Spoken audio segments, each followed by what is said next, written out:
Okay, our mug for this week is going to continue to cover the comma rules that we have been talking about. So remember that you want to at least give it a try on your own before you watch the video going over the corrections. But then you can turn in the video or turn in the assignment once you have all the corrections added. If you haven't used Jamboard before, you just need to click on the pen tool here. I actually like to use the marker personally, and then I like to use red so that it stands out, but you can use something else if something else works better for you. So our first sentence has 7 errors. My friend Chloe, who never cooks at home, decided to use her stove to store her extra shoes. Unfortunately, she forgot about her footwear when on a rare whim, she decided to use the oven to bake cookies. Okay, so this is a lot of information. So the first thing that I notice as I'm looking at this sentence is that I have 2 complete thoughts and I'm not seeing a period separating them. So I know that I have a run-on sentence, right? Because I have my friend Chloe decided, and then I have she forgot. So I've got 2 subjects and 2 verbs and 2 complete thoughts, and I'm trying to join them together with just a comma. Not going to cut it. So I'm going to go ahead and take the comma out. So I use this little proofreading mark to show that the comma is leaving. I'm going to put a period with a circle around it, okay? And then I'm going to capitalize unfortunately. You could also use a semicolon if you wanted to. It would be kind of questionable. I don't love a semicolon here, but it would technically be correct. Okay, so that's my first issue. So now that I have that sorted out, I need to figure out what is going on with this first sentence. My friend Chloe, who never cooks at home, decided to use her stove to store her extra shoes. So right off the bat, I'm not seeing any spelling errors or anything like that, but what I am noticing is in a positive phrase.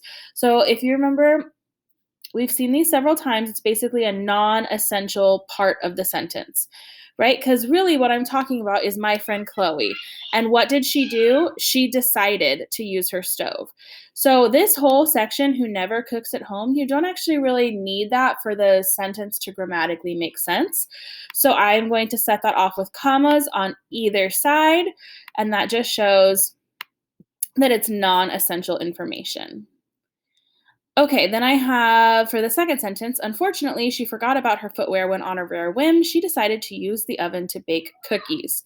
Now I have an introductory word or phrase here with unfortunately, so I'm going to need to add a comma there as well.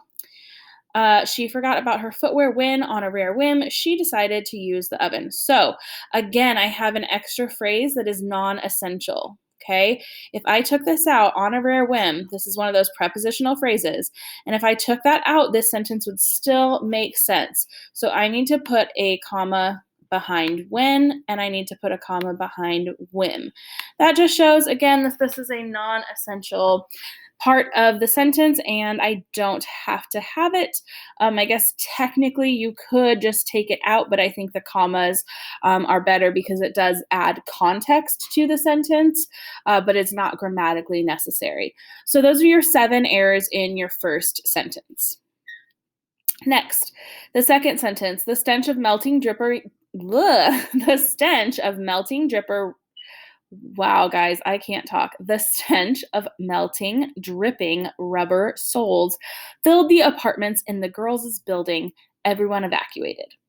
Okay, so here, the first thing that I notice is that we have the wrong kind of soles here, right?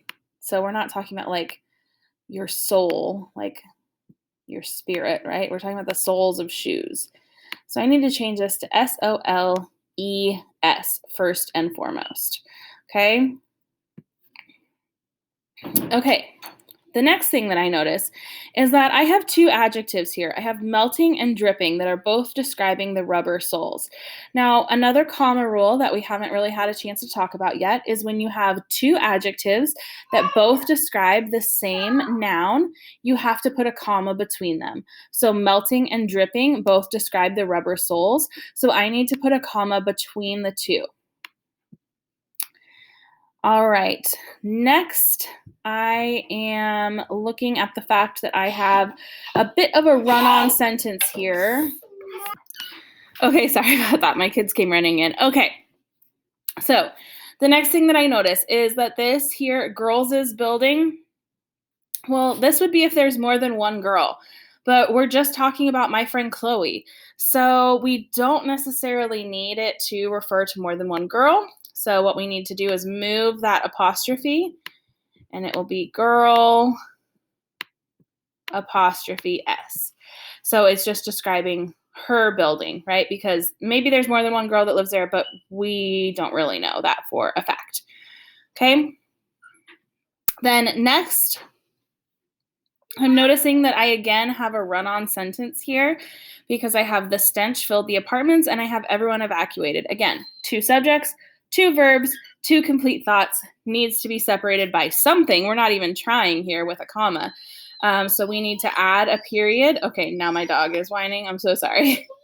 We need to add a period here, and we need to capitalize everyone to correct that sentence.